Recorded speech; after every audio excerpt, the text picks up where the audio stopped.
आप सभी श्रोतागणों का एक बार फिर से स्वागत है मेरे चैनल रागनी सिंह में। साहित्यिक कहानियों की श्रृंखला में चलिए आज सुनते हैं मालती जोशी जी द्वारा लिखी एक और कहानी जिसका शीर्षक है नीड़ का निर्माण फिर। तो चलिए कहानी की ओर चलते हैं। स्कूल से लौटते हुए पिंकी ने दूर से ही देखा कि दरवाजे के सामने एक ऑटो खड़ा हुआ है। उसे जरा कौतूहल भी हुआ क्योंकि इस घर में मेहमान तो कभी आते ही नहीं। उसने तेजी से पैडल मारना शुरू किया, पर पास पहुंचते पहुंचते उसकी सारी उत्सुकता समाप्त हो गई। मन खट्टा हो गया। ये तो वही बरेली वाले अंकल हैं।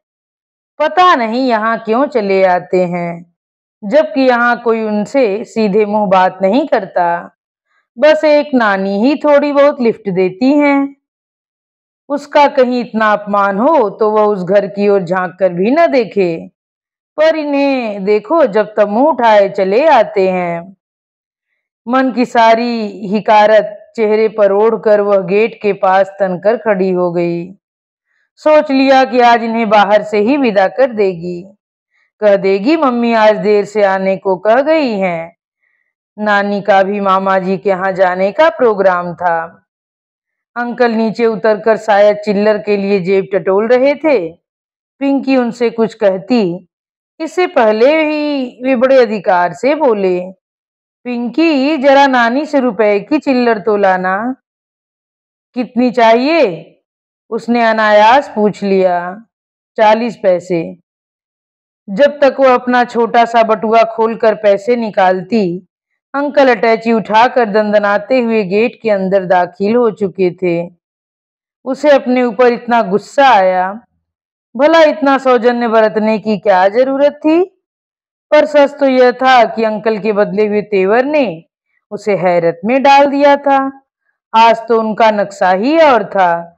हमेशा वाली बेचारगी का तो कहीं पता ही नहीं था। रिक्शा वाले को पैसे देते हुए वह अपने को बुरी तरह कोस रही थी। अब उसकी इच्छा हो रही थी कि वह गेट पर से ही लौट जाए, 2-3 घंटे किसी सहेली के यहाँ गुजार दे। वैसे भी तो मम्मी उसे कहीं न कहीं भेज ही देती हैं। इससे तो अच्छा है खुद ही चली जाए। भीतर जाकर भी क्या करना है, वही हमेशा वाला सीन होगा। अंकल एक कुर्सी पर सिर झुकाए बैठे होंगे, सामने वाली कुर्सी पर बैठी नानी जार जार रो रही होंगी। फिर मम्मी की एंट्री होगी। वे या तो मुंह फुलाकर कमरे में चली जाएंगी या फिर महाभारत शुरू कर देंगी। पैरों को किसी तरह घिसटते हुए पिंकी भीतर आई तो देखा वहां नजारा ही बदला हुआ है। अंकल इत्मीनान से सोफे पर बैठकर जूते खोल रहे थे। नानी पास बड़ी क्षमा याचना के स्वर में कह रही थी, शीला तो अब तक लौटी नहीं, आज देर से आने को कह गई है। पहले से पता होता तो। मैंने सुबह फोन किया था। पिंकी चुपचाप कमरे में खिसक आई। सुबह एक नहीं 2 बार फोन आया था। दोनों बार पिंकी ने ही रिसीव किया था।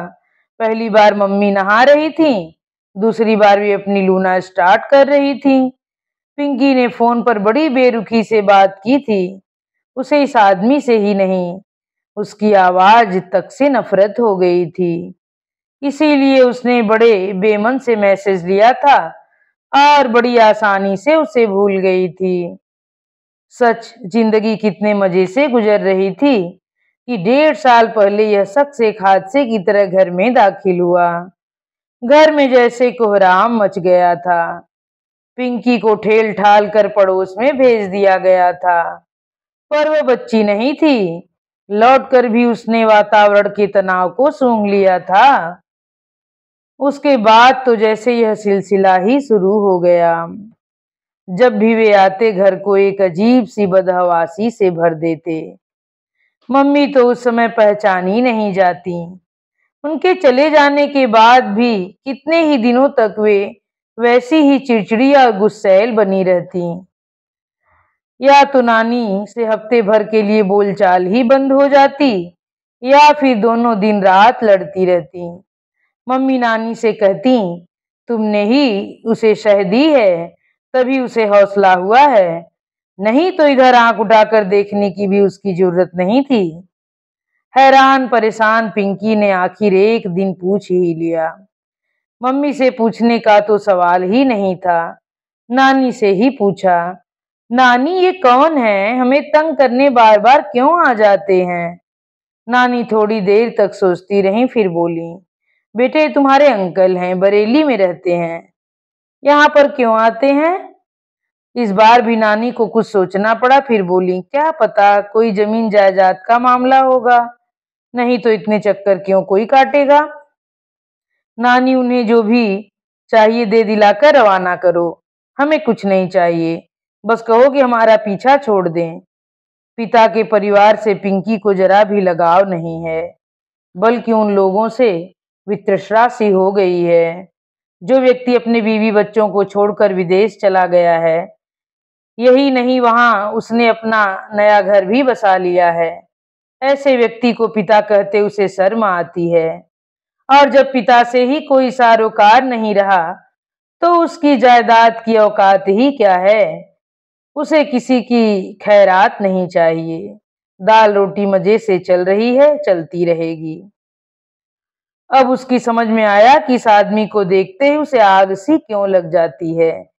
पिता की जो धुंधली सी आकृति उसके स्मृति पटल पर अंकित थी, उससे इस व्यक्ति का चेहरा बहुत मिलता था। भाई जो ठहरा। एक बार उसने मम्मी से भी हिम्मत करके अपने मन की बात कह दी। मम्मी ये बरेली वाले अंकल हर महीने 2 महीने बाद दरवाजे पर आकर खड़े हो जाते हैं, अच्छा नहीं लगता, इन्हें जो चाहिए दे दिलाकर छुट्टी कर दो। उसकी बात पूरी भी न हो पाई थी कि एक करारा तमाचा उसके गाल पर पड़ा। हर बात में तुम्हारा बोलना जरूरी है, मम्मी चीखी। ये उल्टी सीधी बातें तुम्हें कौन सिखाता है? सिसकती हुई पिंकी को अपने अंक में भरते हुए नानी ने कहा, मैं सिखाती हूँ, अब चाहो तो मुझे भी सजा दे दो। तुमसे लड़कर क्या पार पा सकती हूँ मैं? पर यह सब कहने की क्या जरूरत थी? कुछ तो कहना ही था, वह दूध पीती बच्ची तो नहीं है, उसके दिमाग में भी 100 तरह के सवाल उठते हैं। नानी ने कहा, वह तो है ही पुरखिन, रही सही कसर तुम पूरा कर रही हो, तुम दोनों ने मिलकर मेरा जीना मुश्किल कर रखा है। गेट पर लूना की आवाज आते ही पिंकी चौकन्नी हो गई। उसके कान बाहर ही लगे रहे, पर वह अपनी जगह से हिली नहीं। वह किताब पढ़ने का नाटक कर रही थी, पर एक अक्षर उसके दिमाग में नहीं उतर रहा था। वह प्रतिक्षण बाहर के हंगामे की प्रतीक्षा कर रही थी, पर कुछ सुनाई नहीं दिया। मम्मी शायद आज कुछ दूसरे ही मूड में हैं। अब मुंह फुलाकर भीतर आएंगी और अपने पलंग पर निढाल होकर पड़ी रहेंगी। नानी बार बार आवाज देंगी, पर उन्हें कोई उत्तर नहीं मिलेगा। मम्मी भीतर तो आई, पर वे शायद एक तीसरे ही मूड में थी। आते ही कड़क कर बोली, यहाँ आकर पसर गई हो, बाहर एक गिलास पानी भी नहीं दे सकती क्या? मैं भी स्कूल से थक कर आई हूँ, अब तक किसी ने चाय तक के लिए नहीं पूछा है। बड़ी लाट साहब हो गई है, अपने आप बनाकर नहीं पी सकती, अम्मा ने बहुत सर पर चढ़ा रखा है। पिंकी भुनभुनाते हुए उठी, पैर पटकते हुए किचन में गई और 2 गिलास पानी बाहर रखकर चली आई। जब वह लौट रही थी तो मम्मी ने फिर कड़क कर पूछा, सुबह फोन आया था, बताया क्यों नहीं? याद नहीं रहा, उसने लापरवाही से कहा और वापस कमरे में आकर पड़ी रही। उसे मम्मी पर बेहद गुस्सा आ रहा था, कम से कम इस आदमी के सामने तो उसे बेइज्जत न करें। नानी किचन में पहुंच गई थी और पकौड़े तलने की खुशबू सारे घर में फैल रही थी। उस महक से पिंकी की भूख और तेज हो गई, पर वह मन मार कर पड़ी रही। अगर दूसरों को उसकी परवाह नहीं है, तो वह भी नदीदों की तरह रसोई में नहीं झांकेगी। थोड़ी देर बाद मम्मी फिर कमरे में आई। मुंह हाथ धोकर उन्होंने जूड़ा बनाया, हल्का सा मेकअप करके एक प्यारी सी साड़ी पहन ली। पिंकी कनखियों से चुपचाप उन्हें तैयार होते देखती रही।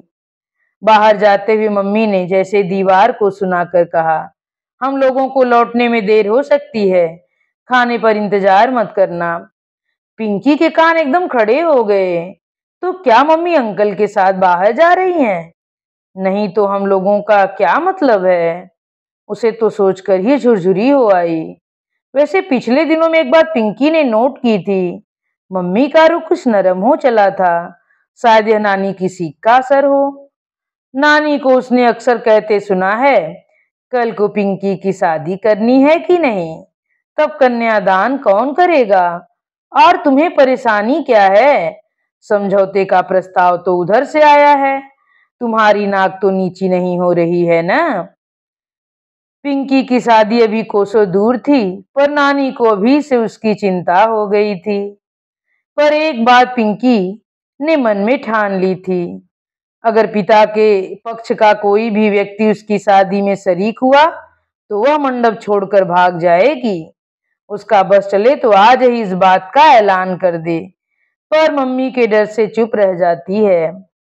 लगता है नानी के बार बार तकाजे के आगे मम्मी ने हथियार डाल दिए हैं, और अब वे समझौते की शर्तें तय करने के लिए ही बाहर गई हैं। घर में तो ढंग से बात हो नहीं सकती। नानी तो शुरू से ही जैसे विरोधी खेमे से मिल गई हैं। उन लोगों को विदा करने के बाद नानी को उसकी याद आई। क्या बात है बिटिया, आज तुम्हें भूख नहीं लगी? पता नहीं नानी, पर इस आदमी को देखती हूँ तो मेरी भूख प्यास गायब हो जाती है। तन बदन में जैसे आग लग जाती है। नानी का चेहरा सफेद पड़ गया। हकलाते हुए बोली, ऐसा नहीं कहते बिट्टू, वे तेरे पापा हैं। क्या? पिंकी को जैसे बिच्छू ने डस लिया हो। नानी, ये तुम क्या कह रही हो? क्या सचमुच मम्मी इस शख्स से शादी करने जा रही हैं? ओह नो नानी, तुमने तो उन्हें मजबूर नहीं किया ना। एक जरा से जमीन के टुकड़े की इतनी बड़ी कीमत चुकाना कोई जरूरी था? नानी कुछ देर तक टुकुर टुकुर उसे देखती रही, फिर डूबती सी आवाज में बोली, वे सचमुच तेरे पापा हैं पिंकी। और वो अंकल वाली बात? वह तो तेरी मम्मी के डर से मैंने ऐसे ही झूठ मूठ कह दिया था। भगवान का लाख लाख शुक्र है कि उन्होंने मुझे इतने बड़े झूठ से उबार लिया। पिंकी सिर पकड़कर बैठ गई। तो यह वही शख्स है जो उसे इतनी सी छोड़कर अमेरिका चला गया था।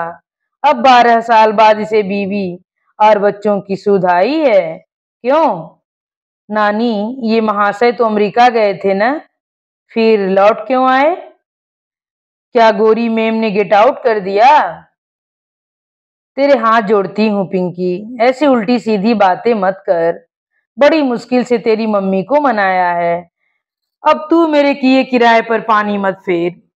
पिंकी बुद्ध बनी नानी को देखती रही। नानी कहे जा रही थी, तू बता गलती किससे नहीं होती, फिर विलायत तो माया नगरी है, अप्सराओं का देश है, ऐसे में तो ऋषि मुनियों का मन भी डोल जाता है। आदमी की क्या बिसात, समझ लो कि अपने ही भाग्य का फेर था जो उसकी मति भ्रष्ट हो गई। जब अपने ग्रह सीधे हो गए हैं तो उसे अपने आप सुमति आ गई। माया का पर्दा हटा और तुम लोगों की याद आ गई। तब से बेचारा बराबर चक्कर लगा रहा है, पर तेरी मम्मी अब जाके पसीजी हैं। मैंने तो साफ कह दिया था, तुझे पति की जरूरत नहीं है तो न सही, बेटी को तो बाप चाहिए। अपनी जिद के लिए तू उसका छत्र क्यों छीनती है? बाप के रहते बेटी अनाथ क्यों कहलाएगी? और कल को जब इसकी शादी होगी तब दुनिया को क्या बताओगी? यही न किसका बाप न मरा है न जिंदा है। बाप बाप बाप, पिंकी को लगा कि ये बात सुनते सुनते उसके कानों के पर्दे फट जाएंगे। बेटी के लिए बाप अगर इतना ही जरूरी था तो उसकी कोई ढंग की तस्वीर तो मन में रहने दी होती। उसने तो बचपन से पिता को एक खलनायक के रूप में ही जाना है। जब भी उसका जिक्र हुआ है घृणा और तिरस्कार के साथ ही हुआ है। हमेशा उसके अनाचार की कहानियां ही सुनी हैं। जैसे कि सहेजने लायक एक भी मीठी याद मम्मी के पास न हो। इस घर से पिता की हर याद नामो निशान झाड़ पोंछ कर फेंक दिया गया है। एक फोटो तक बाकी नहीं है। और अब इतने सालों बाद मम्मी उन बिखरे धागों को समेटने चली हैं। इस पर तुर्रा यह कि यह सब पिंकी के लिए हो रहा है। अरे बेचारी पिंकी की औकात ही क्या है। उसका इतना ही ख्याल होता तो उसके बचपन को यूं सूना न किया जाता।